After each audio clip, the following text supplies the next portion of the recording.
नमस्कार विद्यार्थी मित्रांनो, मी प्राध्यापक पी.बी. गोळे, मराठा विद्याप्रसारक समाजाचे गुरुवर्य मामासाहेब दांडेकर कला, भगवंतराव वाजे वाणिज्य आणि विज्ञान महाविद्यालय सिन्नर, व्यवसाय प्रशासन, पेपर क्रमांक 3, वित्त व्यवस्थापन आणि प्रक्रिया कार्य, TY.BCom, प्रकरण 2, वित्तीय नियोजन याला आपण सुरुवात केलेली आहे. मागील लेक्चरमध्ये आपण वित्तीय नियोजनाच्या पायऱ्या बघितल्या. यानंतर वित्तीय नियोजनाच्या अंदाजन पद्धती याला देखील आपण सुरुवात केली होती. यामध्ये वित्तीय संस्थेच्या वित्तीय गरजा निश्चित करण्याच्या पद्धती, यामध्ये पहिली गरज तांत्रिक विश्लेषण ही गरजेचा आपण अभ्यास केला होता की संस्थेने वापरलेले जे तंत्रज्ञान आहे यावरून आर्थिक गरजांचा अंदाज केला जातो व त्यावरती निर्णय घेतले जातात. संस्थेच्या तंत्रविषयक आवश्यकता व त्याबाबतचे धोरण यावर ही पद्धत अवलंबून असते. दुसरी पद्धत आहे वित्तीय गरजा निश्चित करण्याची साधी पारंपरिक पद्धत. या पद्धतीमध्ये संस्थेच्या ताळेबंदामध्ये उत्पादनाच्या विक्रीसाठी संस्था वर्षातून किती दिवस कार्यरत आहे यावरून संस्थेच्या वित्तीय गरजा ठरवल्या जातात. म्हणजे पारंपरिक पद्धतीमध्ये संस्थेच्या अपेक्षित विक्रीचा व वित्तीय गरजांचा अंदाज हा बरोबरच घेतला जातो. जे साधी पारंपरिक पद्धत, यामध्ये संस्थेच्या ताळेबंदामध्ये उत्पन्नाच्या विक्रीसाठी संस्था वर्षातून किती दिवस कार्यरत आहे यावरून संस्थेच्या गरजा ठरवल्या जातात.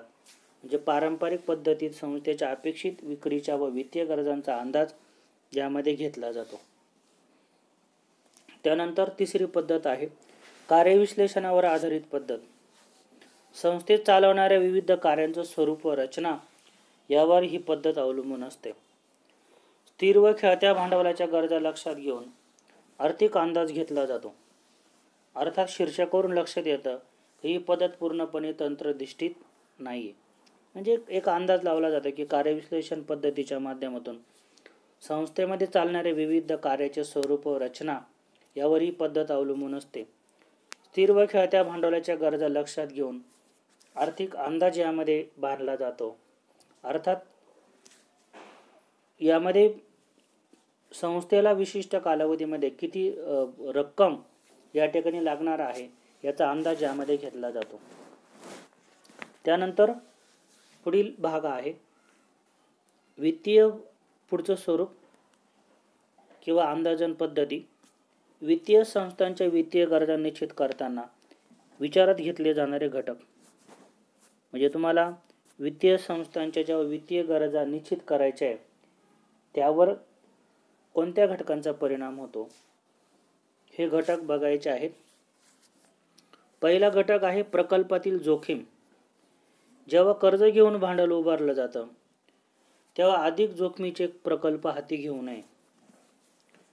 परंतु भागभांडवल पुरेशा प्रमाणात उपलब्ध असेल तर जोखीम असलेले प्रकल्प हातात घ्यायला अडचण नसते. कारण कर्ज उभारून भांडवल उभारलं आणि जोखमीचे प्रकल्प हाती घेतले आणि तो प्रकल्प जर फ्लॉप जर गेला तर कर्ज आणि त्यावरील व्याज याची परतफेड कंपनीला विशिष्ट वेळेत करावी लागते.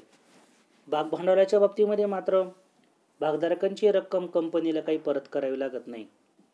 कंपनीचं जर सामान्य भाग असेल तर कंपनीचे विसर्जन होईपर्यंत ती रक्कम कंपनीला वापरता येते व जर नफा झाला असेल तरच लाभांश देण्याची तरतूद सामान्य भागांच्या बाबतीमध्ये केली असल्यामुळे सामान्य भागांपासून उभारलेलं भांडवल जे कंपनीच्या दृष्टीने फायदेशीर असतं. त्यामुळे प्रकल्पातील जोखीम बघून कर्ज भांडवल आणि सामान्य भांडवल या माध्यमातून कंपनीनं आपला नवीन प्रकल्प सुरू करावा. दुसरा घटक आहे आवश्यक मालमत्ता. संस्थेचं कामकाज चालवण्यासाठी यंत्रसामुग्री, साहित्य, इमारती यासारखी स्थिर मालमत्ता व खेळतं भांडवल आवश्यक असतं. म्हणजे जे आवश्यक मालमत्ता जे आहे दैनंदिन कामकाज चालवण्यासाठी यंत्रसामुग्री चालवणं, विभिन्न प्रकारचं साहित्य खरेदी करणं, इमारत यासारख्या स्थिर मालमत्ता व खेळते भांडवल यासाठी कंपनीला वेळोवेळी वित्तीय बाबींची गरज असते. त्यानंतर कमीत खर्च. वित्तीय संस्थेच्या वित्तीय गरजा निश्चित करत असताना वित्तपुरवठ्याचा खर्च कमीत असावा किंवा वित्तपुरवठ्याचा खर्च हा वित्तीय नियोजनावरती परिणाम करताना दिसून येतो. चौथा घटक आहे परतफेडीचे वेळापत्रक. कर्ज परत करण्यासाठी एक वेळापत्रक तयार केलं जातं. म्हणजे कर्ज परतफेडीच्या तारखा निश्चित केल्या जातात. म्हणजे वित्तीय गरज निश्चित करत असताना जी काही कर्ज घेतली जातात, या कर्ज घेतल्याची तारीख व त्याची व्याजासह परतफेड करण्याची तारीख यांच्या तारखा देखील निश्चित केल्या जातात. पाचवा घटक आहे आवश्यक ती तरलता. कर्जबाजारीपणा टाळण्यासाठी पुरेशी तरलता असणं आवश्यक आहे. संस्थेच्या आर्थिक गरजा ठरवताना तरलता हा महत्त्वाचा घटक लक्षात घ्यावा लागतो.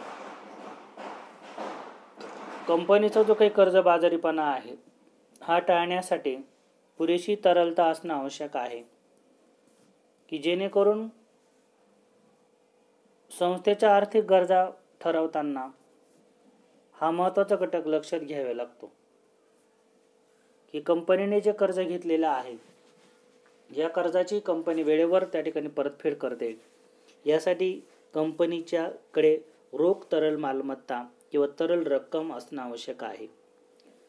सहावा घटक आहे वित्त उपलब्धता.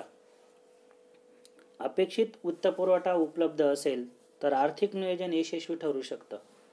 त्यामुळे आर्थिक उपलब्धता निश्चित विचारात घ्यावी लागते. अपेक्षित वित्तपुरवठा जर उपलब्ध असेल तर आर्थिक नियोजन यशस्वी ठरू शकतं. त्यामुळे आर्थिक उपलब्धता निश्चित विचारात घ्यावी लागते. तुमच्याकडे किती वित्त उपलब्ध आहे याचा विचार तुम्हाला या माध्यमातून करावा लागतो. सातवा घटक आहे विक्रीबाबतचा अंदाज. आर्थिक नियोजन करताना जमा खर्चाच्या संदर्भात संस्थेच्या विक्रीचा अंदाज घ्यावा लागतो. अपेक्षित उत्पन्नाचे तत्व, ताळेबंद, रोखीचे अंदाजपत्र या संदर्भात आवश्यक त्या अतिरिक्त निधींचा अंदाज घेणं आवश्यक आहे. म्हणजे वित्तीय नियोजन करत असताना जमा खर्चाच्या संदर्भात संस्थेचा जे विक्रीचा अंदाज आहे हा लक्षात घ्यावा लागतो. यामध्ये संस्थेला मिळणारं अपेक्षित उत्पन्न, त्याचबरोबर नफा तोटा पत्रक, ताळेबंद पत्रक, रोखीचे अंदाजपत्रक या संदर्भात आवश्यक त्या आर्थिक निधींचा अंदाज जो आहे यामध्ये घेतला जातो. विक्री अंदाजावरून भविष्यात किंवा दररोज व्यवसायामध्ये किती रक्कम येणार आहे याचा अंदाज करून आर्थिक नियोजन करता येतं. 8 नंबर तातडीचे आणि आणीबाणीचे प्रसंग. कच्च्या मालाचा तुटवडा, पुरवठादारांच्या दरातील बदल, कामगार संप, ग्राहकांच्या आवडीनिवडीतील बदल वगैरेमुळे आर्थिक गरजांवर निश्चित परिणाम होतो. त्यामुळे तातडीनं व आणीबाणीच्या प्रसंगी आगाऊ तरतूद करणं आवश्यक आहे. तातडीचे आणि आणीबाणीचे प्रसंग व्यवसायामध्ये येत असतात. अचानक कच्च्या मालाचा तुटवडा निर्माण होतो. पुरवठादार आपल्या दरामध्ये बदल करतात. कामगारांचा संप होऊ शकतो. ग्राहकांच्या आवडीनिवडीमध्ये बदल होऊ शकतात. म्हणजे व्यवसायामध्ये होणारी कुठलीही वाईट कृती ही आर्थिक खर्च वाढवते व चांगली कृती आर्थिक खर्च कमी करते. त्यामुळे अशा तातडीच्या आणीबाणीच्या प्रसंगी आगाऊ तरतूद करून ठेवणं आवश्यक आहे. कच्च्या मालाच्या किमती अचानक वाढणं, पुरवठादारांनी त्यांचं कमिशन वाढवणं, कामगारांनी अचानक संप करणं, ग्राहकाच्या आवडीनिवडीमध्ये बदल झाल्यामुळे वस्तूची मागणी अचानक कमी होणे किंवा अचानक वाढणं यासारख्या घटकांमुळे व्यवसायामध्ये आर्थिक आणीबाणी येण्याची शक्यता असते. अशा परिस्थितीमध्ये आणीबाणीच्या प्रसंगासाठी जो निधी आहे त्याची तरतूद कंपनीने करून ठेवणं आवश्यक आहे. 9वा घटक आहे अंतर्गत खर्च. व्याज देणे हा खर्चाचा महत्त्वाचा भाग असतो व त्याकडे दुर्लक्ष करता येत नाही. व्याजाचा अवाजवी खर्च परवडण्यासारखा नसल्याने व्याज नेहमी मर्यादित ठेवायला हवे. म्हणजे कंपनीनं कर्जाऊ स्वरूपामध्ये जे काही भांडवल उभारलेलं आहे किंवा अधिकृत भागभांडवल देऊन जे काही भांडवल उभारलेलं आहे, या भांडवलावरती कंपनीला निश्चित दराने व्याज द्यावे लागतं. तसंच मुद्दलाची रक्कम बी टप्प्याटप्प्याने परत करावी लागते. त्यामुळे अशा व्याजाची कर्ज जेव्हा कंपनी काढते तेव्हा या व्याजाची रक्कम कंपनीला वेळेत मुदतीनुसार फेडता येईल का, याचाही अभ्यास अंतर्गत खर्च व्यवस्थापनामध्ये वित्तीय व्यवस्थापनाच्या माध्यमातून करावा लागतो.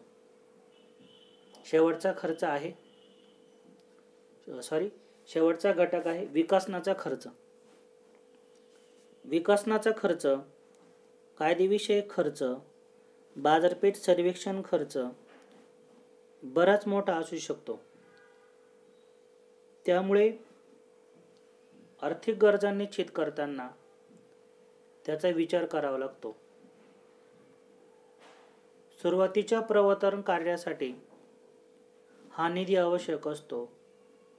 विकासनाच्या खर्चाचा ही महत्त्वाने विचार करावा लागतो. म्हणजे कंपनीमध्ये विकासासाठी अनेक खर्च करावे लागतात. यामध्ये कायदेविषयक खर्च आहे, बाजारपेठ सर्वेक्षण खर्च आहे. यामुळे आर्थिक गरजा निश्चित करताना याचा विचार करावा लागतो.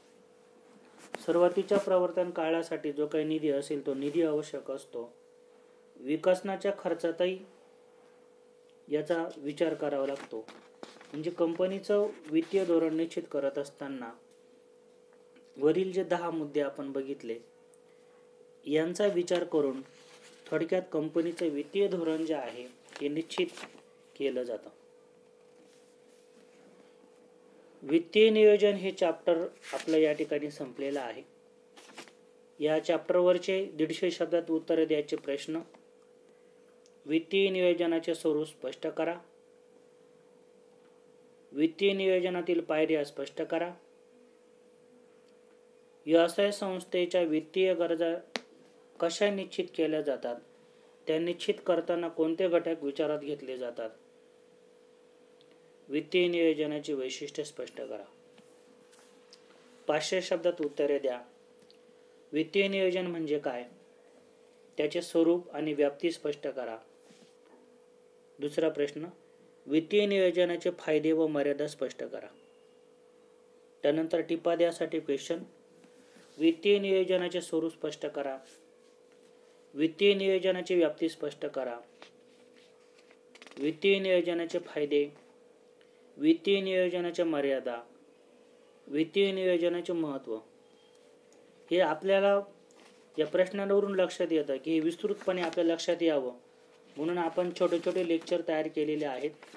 एका लेक्चरमध्ये एक पॉईंट तुमच्या लक्षामध्ये यावा हा त्यामागील उद्देश आहे. आणि लेक्चर ऐकताना तुम्हाला कंटाळा येऊ नये हा देखील प्रयत्न कमी कालावधीचे लेक्चर तयार करून लक्षात घेतलेला आहे. पुढील लेक्चरला. धन्यवाद.